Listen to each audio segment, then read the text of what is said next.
Society inequality definitely affects how people view themselves, especially women, because society tends to, tell women what they're supposed to do and what they can aspire to be. So it definitely shapes their aspirations and decisions they make. For instance, in politics, the reason we do not see a lot of women in politics is because societies cannot reconcile or does not reconcile a woman being in a position of power or being a decision maker.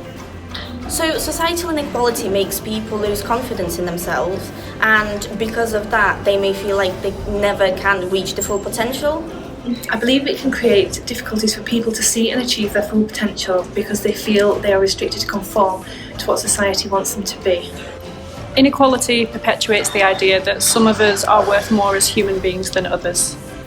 I think by telling people that they are less deserving or somehow unequal to their peers, you make them feel like a burden.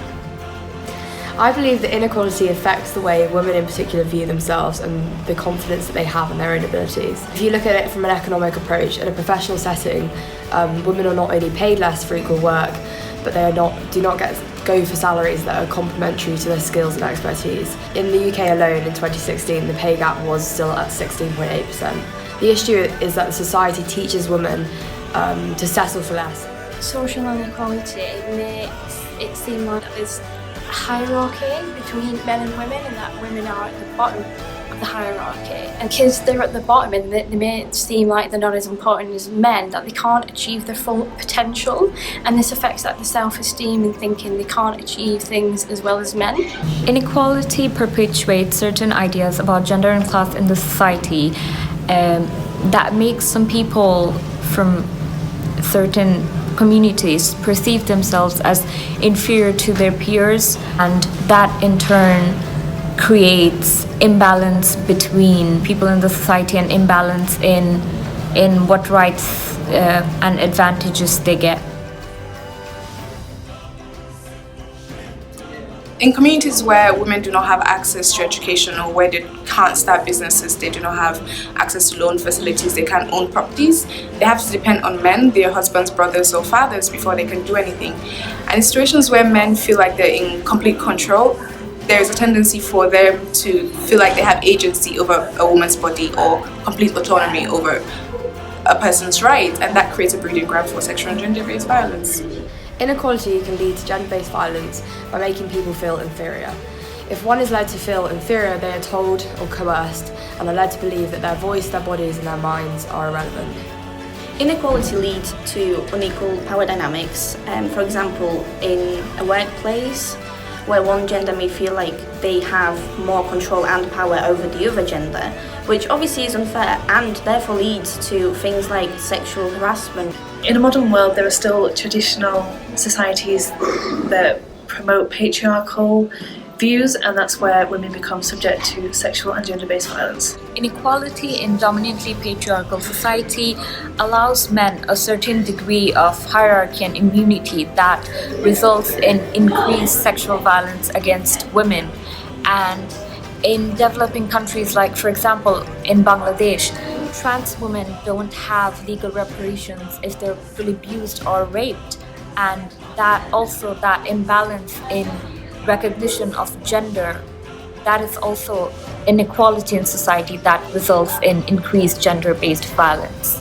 In some states around the world, men may still believe that women are their property and that they belong to them, and because of that they believe that women do not have the same rights as men and therefore they can sexually abuse women. It definitely influences gender-based violence if the man believes that the woman is lesser and is their property, and this is probably why in these particular societies domestic violence is more prevalent. Inequality creates vulnerable communities, which makes them targets to sexual and gender-based violence. I believe we can tackle gender-based violence through education and communication. We need to let women know that they can voice their own opinion, have control of their own fate, and are empowered in doing so. We need to educate everybody, especially our boys and men. Education is key. Teaching young children about respect, personal space and boundaries will lead to a society where people's personal wishes and boundaries will be respected, and therefore sexual harassment will not exist. By challenging traditions and beliefs in a patriarchal society. Activist and a writer on social media, I understand and recognize the importance of media in shaping perspectives. So I think it's high time that we change the narrative, we shift the narrative of victim blaming, and that we shift the attention from the victim in rape and sexual abuse cases, from the victim to the perpetrator. I think in some societies we need to be able to empower women to feel confident enough to speak out and report about gender-based violence, because I believe in a lot of states they don't feel comfortable doing this. So if we can empower women to report, therefore that would mean it's more of a chance that the perpetrators will be arrested, and therefore it will stop the cycle of gender-based violence. By creating laws and policies that protect women in our communities, it would help. But beyond creating these laws, it's about enforcing these laws and creating an enabling environment devoid of patriarchy where women can thrive.